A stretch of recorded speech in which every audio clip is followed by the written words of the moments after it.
خوشی کا موقع ہو یا پھر غمی کا۔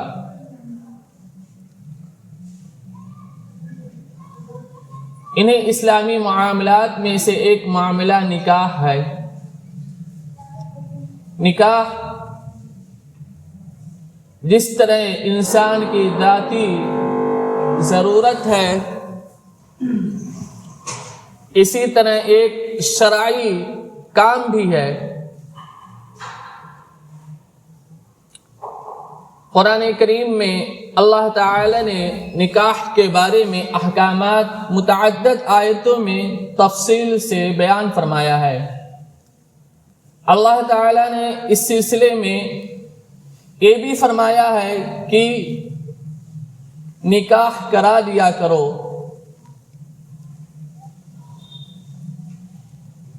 لیکن جب ہم معاشرے میں دیکھتے ہیں تو آج مشکل کام ہے نکاح،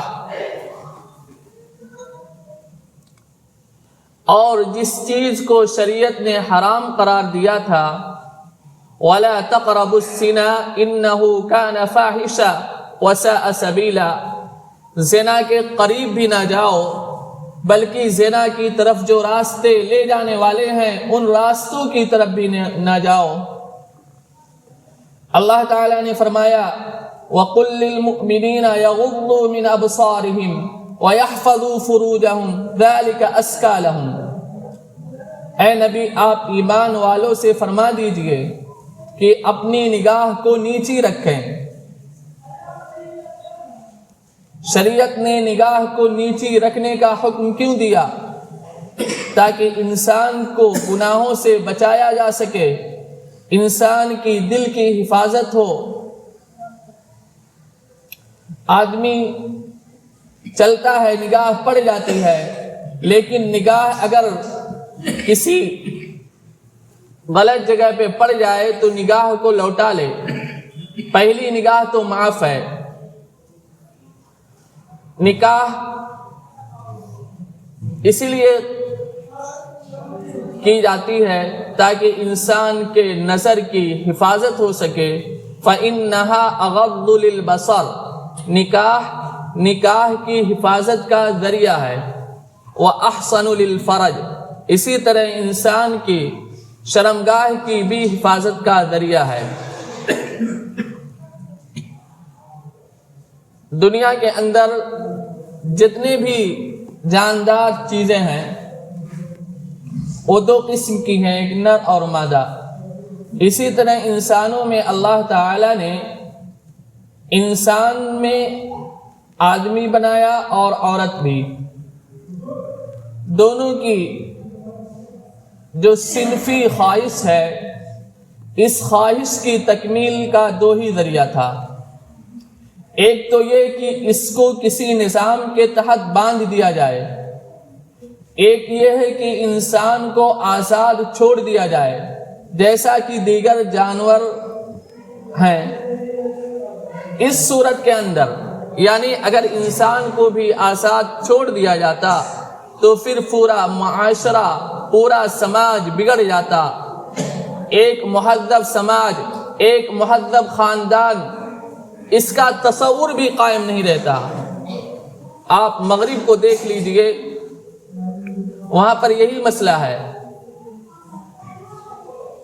انسان کے مہذب سماج اور انسان کا ایک مہذب معاشرہ بننے کے لیے ضروری تھا کہ وہ نکاح جیسے قانون پر عمل کرے۔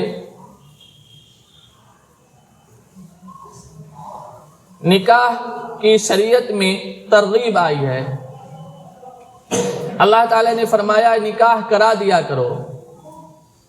ہم جب صحابہ کرام کے واقعات کو دیکھتے ہیں تو ان کے یہاں نکاح ہمارے یہاں کی طرح نکاح نہیں ہوتا تھا۔ ہمارا جو نکاح شادی ہے یہ بہت سی رسومات کی پابند ہے۔ شریعت نے جس چیز کو آسان کیا تھا ہم نے اس کو مشکل بنا دیا۔ جس طرح نماز پڑھنا آسان ہے، روزہ رکھنا آسان ہے، اسی طرح یہ بھی دین کا ایک معاملہ تھا نکاح، یہ ہر ایک کے لیے آسان ہے، خواہ غریب آدمی ہو یا پھر امیر ہو یا پھر لڑکی والا ہو یا لڑکا والا ہو، ہر ایک کے لیے شریعت نے آسان بنایا ہے۔ اس کے لیے صرف اور صرف کچھ دو گواہوں کی موجودگی اور شوہر اور یعنی آدمی اور عورت کا ایجاب و قبول کر لینا اور کچھ متعینہ مہر جو نکاح کے میں رکھی جائے، یہی ہے۔ اس کے علاوہ اور اس میں کچھ نہیں ہے۔ ولیمہ بھی سنت ہے، جہیز دینا، بہت سارے لوگوں کا آنا، پھر یہ جو پوری رسم ہے یہ چونکہ ہم ہندوستان میں رہتے ہیں اور ہم نے بہت ساری چیزیں غیروں سے لی ہیں، اس سلسلے میں جہیز بھی ہے۔ جہیز اتنی بڑی لعنت ہے کہ اس کی وجہ سے لاکھوں بیٹیاں نکاح جیسے فریضے سے محروم رہتی ہیں۔ ان کو رشتہ تو ملتا ہے لیکن باپ کے اندر اتنا پیسہ نہیں ہوتا کہ ان بچیوں کا رشتہ کرا سکیں۔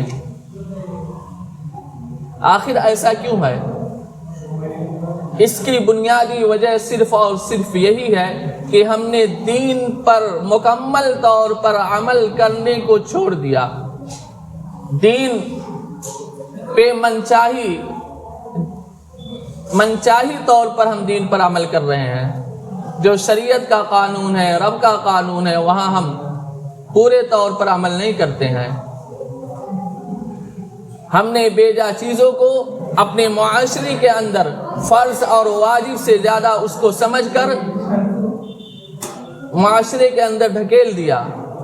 جو چیزیں فرض تھیں وہ چھوٹ گئیں، جو چیزیں واجب تھیں وہ چھوٹ گئیں، حقیقت خرافات میں کھو گئی، جو حقیقت تھی وہ ختم ہو گئی۔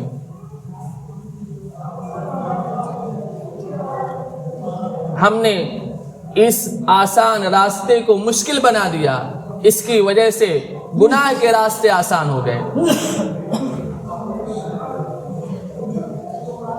جبکہ ہمارا منشا یہ ہونا چاہیے تھا کہ ہم گناہ کو مشکل بنا دیتے، نکاح اور شادی کو ایک دم آسان کر دیتے جیسا کہ شریعت نے اس کو کیا تھا، لیکن بلا وجہ کی رسومات کے زنجیروں میں ہم نے پھنس کر اس کو مشکل بنا دیا۔